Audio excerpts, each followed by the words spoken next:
ഇന്നൊരു സിമ്പിൾ ലഞ്ചിനുള്ള കറികളാണ് കേട്ടോ. അപ്പോൾ അതിനു വേണ്ടി ഞാൻ 1 കപ്പ് പരിപ്പ് കഴുകി ചട്ടിയിൽ വെള്ളവും മഞ്ഞൾപ്പൊടിയൊക്കെ ചേർത്ത് വേവിക്കാൻ വെച്ചിട്ടുണ്ട്. അപ്പോൾ അതിനൊപ്പം തന്നെ വേറൊരു ചട്ടിയിൽ ചക്കക്കുരും വേവിക്കാൻ വെച്ചിട്ടുണ്ട്. ആവശ്യത്തിന് ഉപ്പിട്ട് അത് മൂടി വെച്ച് വേവിക്കണം. പിന്നെ നമ്മുടെ പരിപ്പിൽ ആവശ്യത്തിനുള്ള എരിവിന് പച്ചമുളകും കുറച്ച് കറിവേപ്പിലയും കൂടി ചേർക്കണം. എരിവ് കൂടുതൽ വേണമെന്നുള്ളവർക്ക് കുറച്ച് മുളക് പൊടി കൂടി ചേർക്കാം കേട്ടോ. അപ്പം പരിപ്പൊരു പകുതി വേവാകുമ്പോൾ അതിലേക്ക് ആവശ്യത്തിന് ഉപ്പും ഒരു തക്കാളി അരിഞ്ഞതും കൂടി നമുക്ക് ചേർത്ത് കൊടുക്കാം. തക്കാളിക്ക് പകരം മാങ്ങയോ അല്ലെങ്കിൽ ഇൽമ്പമ്പുളി ചെമ്മീൻപുളി എന്നൊക്കെ പറയും, അതൊക്കെ പുളിക്ക് വേണമെങ്കിൽ അതും ചേർത്ത് കൊടുക്കാം കേട്ടോ. തക്കാളി തന്നെ വേണമെന്നില്ല. എൻ്റെ അടുത്ത് ഇപ്പോൾ തക്കാളി ഉണ്ടായിരുന്നുള്ളൂ, മാങ്ങ ഉണ്ടായിരുന്നില്ല, അതുകൊണ്ട് ഞാൻ തക്കാളി ചേർത്തുന്നുള്ളൂ.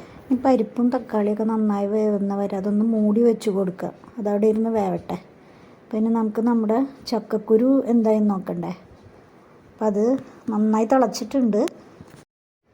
തീ കുറച്ച് ഇട്ടിട്ട് ഇനി അത് വെള്ളം വറ്റണ വരെ മൂടി വെച്ച് വേവിക്കും. ഇനി നമുക്ക് പരിപ്പിലേക്ക് വേണ്ടി കുറച്ച് തേങ്ങ എടുത്തിട്ട് അത് മഷി പോലെ അരയ്ക്കണം. മിക്സിയിൽ അല്പം തേങ്ങ മതി ഇട്ട് അതൊന്ന് അരിച്ചെടുത്ത് പിഴിഞ്ഞ് വയ്ക്കണം. കുറച്ച് വെള്ളം മതി, അധികം ആവശ്യമില്ല.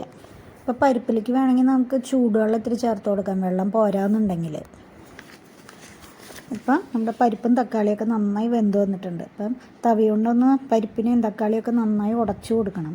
അതിന് ശേഷം ആ പിഴിഞ്ഞ് വെച്ചിരിക്കുന്ന തേങ്ങാപ്പാൽ അതിലേക്ക് ചേർത്ത് ഒരു തിള വന്നാൽ മതി, വല്ലാണ്ട് തിളയ്ക്കരുത്.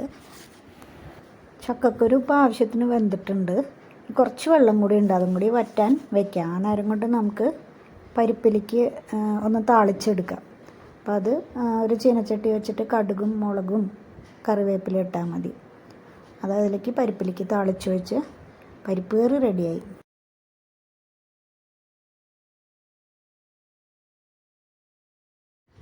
അപ്പോഴേക്കും നമ്മുടെ ചക്കക്കുരും വെള്ളമൊക്കെ വറ്റി വന്നിട്ടുണ്ട്. ഒരു ചീനച്ചട്ടി അടുപ്പിൽ വെച്ച് എണ്ണ ചൂടാകുമ്പോൾ അതിലേക്ക് ഉള്ളിയും ഉണക്കമുളകും ചതച്ചത് ചേർത്ത് നന്നായി മൂപ്പിക്കണം. അങ്ങനെ ഒന്ന് മൊരിഞ്ഞ് വരുമ്പോൾ, നന്നായി മൂത്ത് വരുമ്പോൾ അതിലേക്ക് കറിവേപ്പിലയും കൂടി ചേർത്ത് കൊടുക്കുക. അപ്പം നമ്മുടെ ഇനി വെള്ളം വറ്റിച്ച് വെച്ചിരിക്കുന്ന ചക്കക്കുരു ഇതിലേക്ക് ചേർത്ത് ഒന്ന് ഉലർത്തിയെടുക്കണം. നന്നായി ഇളക്കി എല്ലാ ഭാഗത്തും ഒരുപോലെ എരിവൊക്കെ ആയിക്കഴിഞ്ഞാൽ നമുക്ക് തീ ഓഫ് ചെയ്യാം. നമ്മുടെ ചക്കക്കുരു ഉപ്പേരി റെഡി. ഇഷ്ടപ്പെട്ട എല്ലാവരും ലൈക്കും കമൻറ്റും ഒക്കെ ചെയ്യണം കേട്ടോ. Thank you dears.